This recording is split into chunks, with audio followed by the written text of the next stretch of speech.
And welcome back. We're doing Batman Arkham Asylum again because there's more game to do. You say again, but it's still the first time.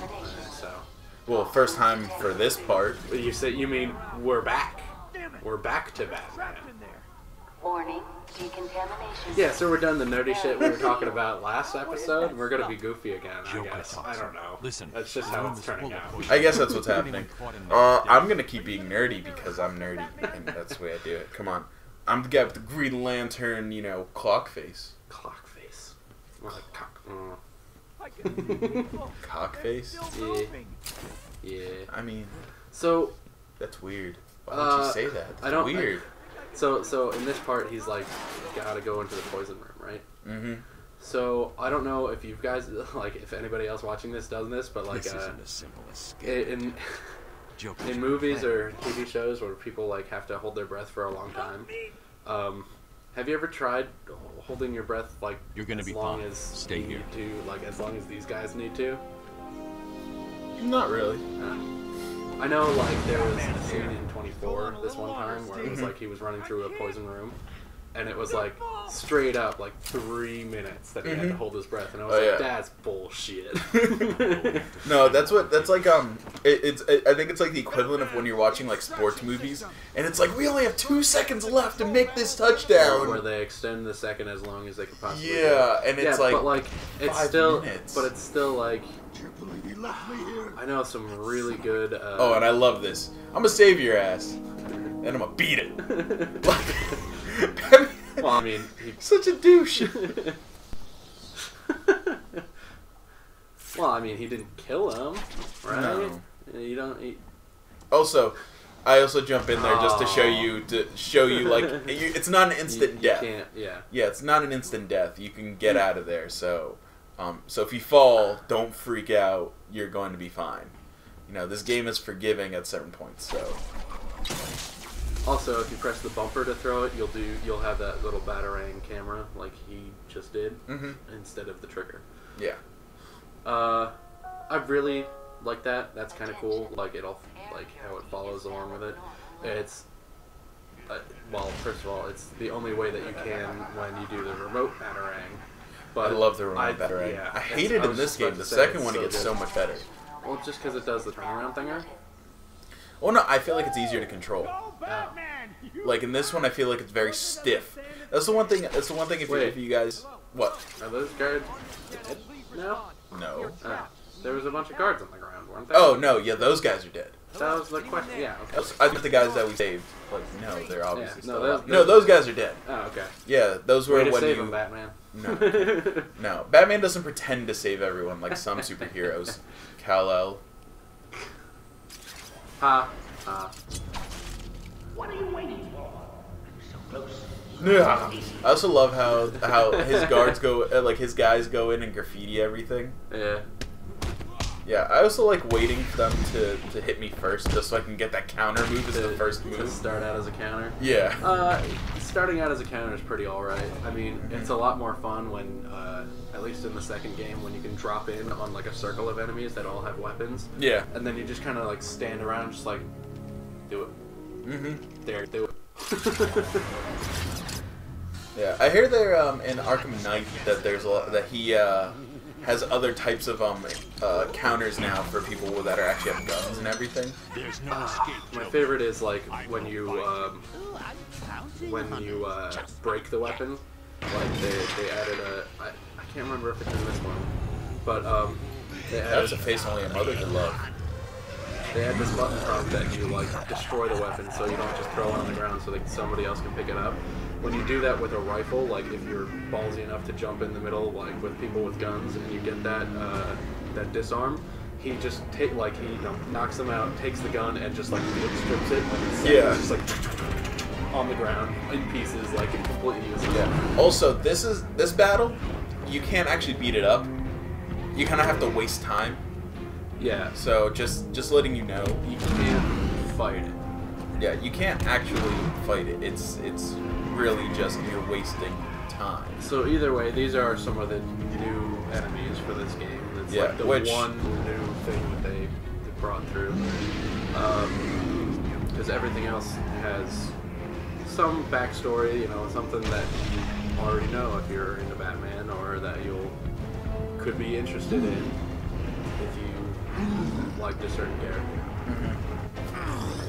You know, but it is what it is, though, because these guys show up like this is you encounter them, and then they don't show up till like the end of the game.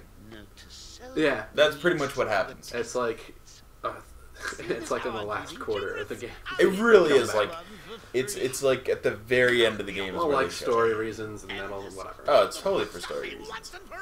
No.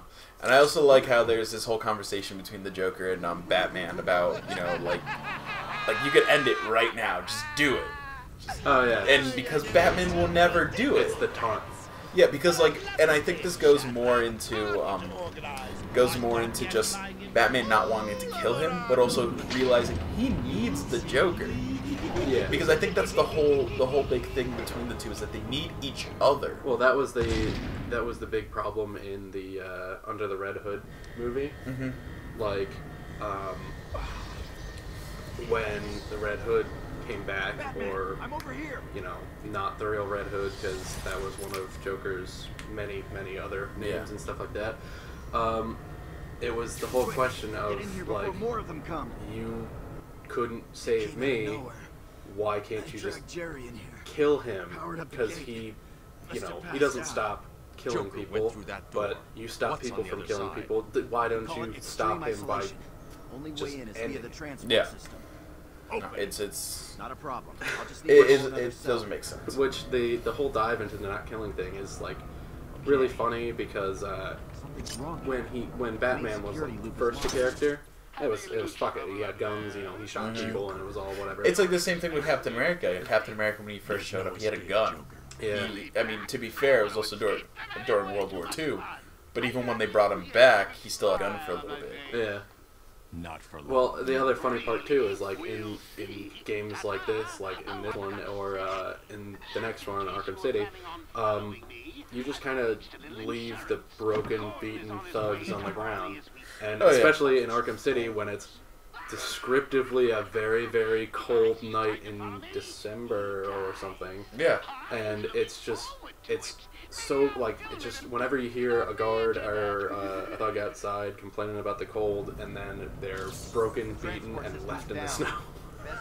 Well, like, it's no not one's snowing, it's just cold. No, it snows. No, it's not snowing. It was snowing, yeah. It only snows when you're near the particular area that I don't want to give away who's in the game, but you can kind of figure it out if it's snowing. Okay. If you know enough about Batman, you can figure it out. But but yeah, we should probably stay focused on this game, you know. Okay, I know, But still, Stay focused. yes, Is that what we do? I don't think so. I don't think that's what we do. Which is weird, because it's like one last person here, and we're actually talking about the game a whole lot more than. I don't know, that's what happens. Too many people and it's chaotic. Well, it's not even that. It's just like this is the beginning too, so we're talking about the game, and then probably like episode 9 will just be like butts and everything. Yeah. Also, can I just say something? In Arkham City, because you can get the other bat suits that you can wear. Can you do that in this one? No, I you could have can't. sworn you could have. No, you can't. That was the whole big thing. That's why people were complaining, like, that there were all these suits that were like exclusive. Oh, they were, yeah.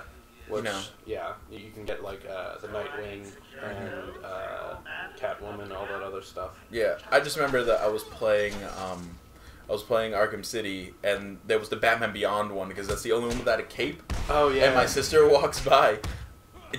I don't know why. That she walks by, stops, looks, goes, "Now I know why you play this game." And I'm just like, that's not why. I like Batman Beyond. But Yeah, Batman Beyond was the series I watched the most of. You know, I didn't really watch the Batman animated series. I didn't so. really watch Batman Beyond. I don't know. It was too different from what I knew, because I grew up with the animated series. Yeah. Watching it again, I'm surprised like half the stuff I watched as a kid, because as a cartoon, sure, like it's a Batman, whatever, but like looking into the stories that were into some of those, It's something different. it's It's totally not. yeah. It's written on different levels. Mm-hmm. And I think that's why I watched it, because it wasn't a Batman cartoon. It was totally like, let's just make this futuristic story, but let's build the people. I was so let's saying throw that about Batman. I was saying that about the animated series. Like I said, I didn't watch too much of it Beyond, but like watching the animated series again, they have like some darker storylines or just like this little undertone, like where you wouldn't necessarily get like that some people really died there, or you know, Yeah, just like in the games, because it's like pretty hinting sure. just enough that it's like, yeah, this shit's dark. No, yeah, it's totally dark, and it gets real. Unreliable. How did Joker get... Be quiet. What's going on? The elevator's conveniently broken, so Batman has to Batman. Yeah. Also the fact. Can we talk about how industrial this is an insane asylum. This is not a prison, but how prison-like it is. It always gets me. It's a very industrial type architecture. I will say that it would have to turn into prison because first, this place sucks. So many people are getting out all the time. So I guess it would have to evolve past that. Like you'll see, like Poison Ivy's cage. You know, they're specific now, like to hold very specific characters. You know, which also relates to the whole like how you know there's very few you know like locations that become characters. And Arkham Asylum is definitely one of those places that has become like a character of itself. Because of that. Oh, and this is one of the audio tapes. Yes, yeah. So, you know, that like I told you, I just let them play. Everyone does. Yeah. I also felt it was really heavy-handed having Harley Quinn before she becomes Harley Quinn in Arkham Origins. Because it's totally like a cameo. That's the one I didn't. But at the same time, that's what her character was. Yeah, she was the psychologist sent to assess the Joker, and then like she falls in love with him. Yeah, just she's so passionate about figuring all this stuff out that she's then like she becomes you know, insane. It's kind of like teachers. Like wow, thanks. Goodbye, all teachers that watch this. If you ever do, thanks. It's kind of like teachers. All the downvotes are coming. But like thumbs downs with YouTubes. Come on, thumbs. I spend way too much time on that. But like, if you talk to like an elementary school teacher, they'll act a little more like the people that they're teaching. Oh no, you're totally right. right. A little more child. So if it's compared to like a high school teacher, they'll be like just like the kids in high school. So you set yourself to the same level or a similar level, an emulate level, whatever the fuck, from what you do for work. Mm-hmm. Specifically when it comes to other people. Yeah. Also, I spent a lot of time climbing up this elevator shaft because I kept forgetting which way to go. I will say the first time I've done it, I spent too much time in there too. It's been absolutely forever since I played this game. I think the last time I went through it... That is probably the biggest gripe. It's like, there's a lot of vertical parts that you're not used to looking up to figure out where you're going. Mm-hmm. Or some of them are like, I could totally just, you know, use the grappling hook to get up there, and you just can't. Mm-hmm. No, like there's this one part when I trying to get into the mansion. I totally forgot that you pull down the one grate from the ceiling to get up there. So I spend like a couple minutes running around trying to figure out where it is. I go outside the mansion, you know, I try to glide around, and I'm like, where the hell am I supposed to go? And so this was totally one of those situations here where, you know, I'm like, okay, do I go this? No, it's this, okay, and then... You know, so I spend a little bit longer period of time in this elevator shaft than I want to. I mean, I will say it does. First time it definitely looks more annoying, but once you know what you're going through, it feels kind of fun, like jumping through all the stuff, like just seeing how to get around normal. Oh yeah. The broken elevator bullshit. Yeah. I also really like two things. one I just remembered there because I saw Yeah. the thing on Batman's suit. The emblem. Yeah. He gets damaged throughout the night too. Like his suit gets damaged. It's all story related, so it doesn't matter how much you get beat up. The suit will still look damaged, so it's not like you suck or anything. The cape will tear. The yeah. Also, here are the things that there are these journals of Amadeus Arkham. Mm-hmm. They're scattered throughout the island. Those ones were probably the hardest ones that I had to find. Well, they're the most, I think, next to the Joker jaws. But those ones usually are like, if you find the little chatter teeth, you're probably going the right way. Mm-hmm. These are always out of the way. Like ones, that one was only there because you'll have to you come had back to to different places with newer equipment. You'll have to. That's the deal with those ones, though. Oh yeah, they're worth it once you get to the end. Yeah, it's incredibly worth it. I like all the whatever cryptic messages they leave, and then once you finally figure it all out. Elevator on me. Did it work? It's awesome. Of course not. I'll get back to you. But yeah, I was saying about his suit because he gets damaged, and so it really shows his progression throughout the night because like it'll start off with a little scratch, and then he'll have like if he gets shot at, story related, he'll have like bullet marks from hitting his armor. And then his cape will start tearing, he'll have scratches here, there. And it helps remind you that it all does happen in one night. Because it might take you a couple hours, like, to actually get through the story. And it's like, alright, it's, if you're not great at it, it could take more than, the hour, like, the amount of time one night will actually last. Yeah. But it is what it is, though, because it's because I mean Batman obviously still survives the whole night. It's just showing you really cool things that are happening, because that's what happens with a lot of the storylines too. They're all like short periods of time that things are happening to him. Also, don't ever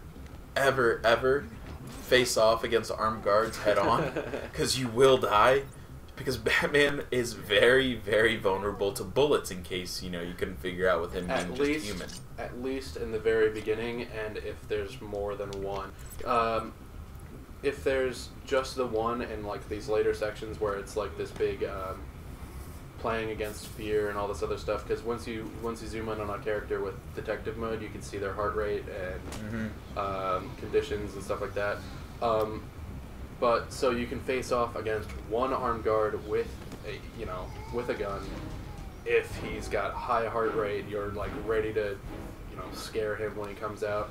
You land on the ground in front of him, he might, fall over instead. Like he's unpredictable. He'll shoot at random sounds, so you can have him turn around at a batarang and land behind him. Yeah. Which is you say they're unpredictable. But like this goes back to what we were saying about the AI. Like they're unpredictable, but they're very predictable in their unpredictability, though.